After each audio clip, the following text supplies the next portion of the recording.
రాయలసీమలో వైఎస్ఆర్ కాంగ్రెస్ పార్టీ ఆ సామాజిక వర్గాన్ని పక్కన పెట్టిందా?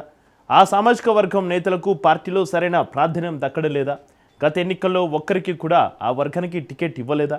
వచ్చే ఎన్నికల్లో కూడా టికెట్ ఇచ్చే దిశగా ఫ్యాన్ పార్టీ ఆలోచన చేయడం లేదా?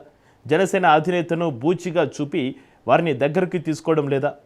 సీమలో బలమైన ఆ సామాజిక వర్గం దూరం అయితే వైసీపీకి నష్టం తప్పదా? ఇంతకు ఎవరిని ఫ్యాన్ పార్టీ అధినేత దూరం పెడుతున్నారు? దానివల్ల ఆ పార్టీకి జరిగే నష్టం ఏంటి? Let's watch.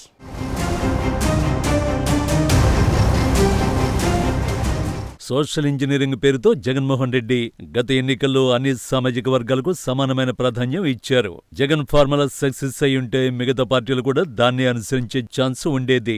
అయితే జగన్ అంచనాలు తప్పడంతో వైసీపీకి ఓటమి తప్పలేదు. టికెట్ల విషయంలో అంతలా కసరత్తు చేసిన జగన్ రాయలసీమ జిల్లాలో మాత్రం ఓ సామాజిక వర్గాన్ని పూర్తిగా పక్కన పెట్టారట. రాయలసీమలో మొత్తం 52 నియోజకవర్గాలున్నాయి. సీమలో బలిజ సామాజిక వర్గ జనాభా 27% వరకు ఉంది. తమ జనాభా ప్రకారం కనీసం 20 అసెంబ్లీ, 4 ఎంపీ స్థానాలు అన్ని పార్టీలు కేటాయించాలని బలిజ సామాజిక వర్గ నేతలు ఎప్పటినుంచో డిమాండ్ చేస్తున్నారు.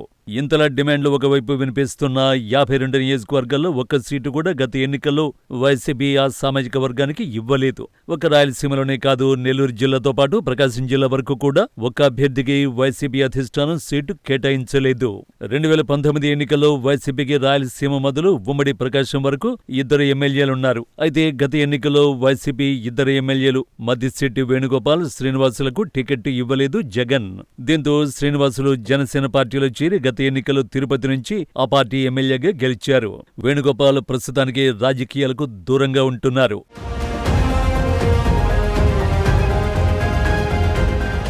ఇదిలా ఉంటే వైసీపీ తరఫున రాయలసీమ జిల్లాలో యాక్టివ్గా ఉన్న బలిజ సామాజిక వర్గ నేతలను పార్టీ పెద్దలు పట్టించుకోవడం లేదని అసంతృప్తి ఆ వర్గాల్లో వ్యక్తమవుతోందట. రాయలసీమలోని 4 జిల్లాల్లో చాలా నియోజకవర్గాల్లో బలిజ సామాజిక వర్గం గెలుపోటమని శాసించే స్థాయిలో ఉందని రాజకీయ విశ్లేషకులు చెబుతున్నారు. జగన్ సొంత జిల్లా ఉమ్మడి కడప జిల్లాలో రాజంపేట, రైల్వే కోడూరు, కడపతో పాటు బద్వేలు, మైదుకూరు, పులివెందుల నియోజకవర్గాల్లో బలిజ సామాజిక వర్గం ఓట్లతోనే ఏ పార్టీ అయినా విజయం సాధిస్తుందని రాజకీయ పండితులు చెబుతున్నారు. అలాగే ఉమ్మడి చిత్తూరు జిల్లాలో తిరుపతి, శ్రీకాళహస్తి, మదనపల్లి, పలమనేరు, పుంగనూరు, తంబళ్లపల్లె, చిత్తూరు నియోజకవర్గాల్లో బలిజల ఓటు బ్యాంకు ఎక్కువ. ఉమ్మడి అనంతపురం జిల్లాలో హిందూపురం, అనంతపురం అర్బన్, రాయదుర్గం, పుట్టపర్తి, కదిరి, పెనుగొండ, ధర్మవరం, తాడిపత్రి వంటి నియోజకవర్గాల్లో పార్టీల గెలుపును డిసైడ్ చేసేది వారేనట. ఇక కర్నూలు జిల్లాలో నంద్యాల, కర్నూలు, ఆళ్లగడ్డ, డోన్, బనగానపల్లి నియోజకవర్గాల్లో బలిజ ఓటర్లు అధికంగా ఉన్నారు.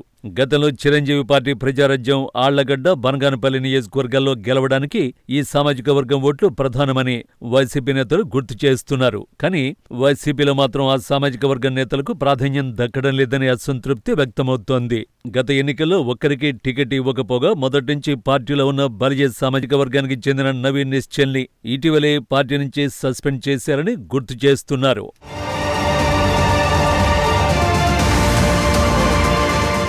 వైఎస్ఆర్ హయాం నుంచి బలిజల కుటుంబానికి కొంత సానుకూలంగా ఉండేవారు. బలిజ సామాజిక వర్గానికి చెందిన మాజీ కేంద్ర మంత్రి సాయి ప్రతాప్ వంటి నేతలు వైఎస్ఆర్కి అత్యంత సన్నిహితులుగా ఉండేవారు. అయితే జనసేన పార్టీ ఆవిర్భావం తర్వాత కోస్తా, రాయలసీమ, ఉత్తరాంధ్ర జిల్లాల్లో కాపు, బలిజ సామాజిక వర్గం ఓటర్లు అటువైపు మొగ్గు చూపుతున్నారు. పవన్ కళ్యాణ్ కారణంగానే జగన్ గత ఎన్నికల్లో ఆ సామాజిక వర్గానికి టికెట్ ఇవ్వలేదట. అయితే వైసీపీ అధినేత జగన్మోహన్ రెడ్డి కోస్తా జిల్లాలో కాపులను దగ్గర చేసుకునేందుకు ఆ సామాజిక వర్గానికి ప్రాధాన్యం ఇస్తున్నారు.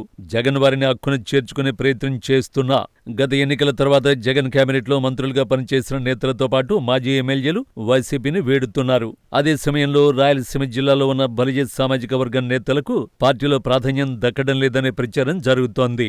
ఇది ఇలాగే కొనసాగితే వచ్చే ఎన్నికల్లో మళ్లీ వైసీపీకి నష్టం తప్పదని ఆ పార్టీలోని నేతలు అభిప్రాయపడుతున్నారు.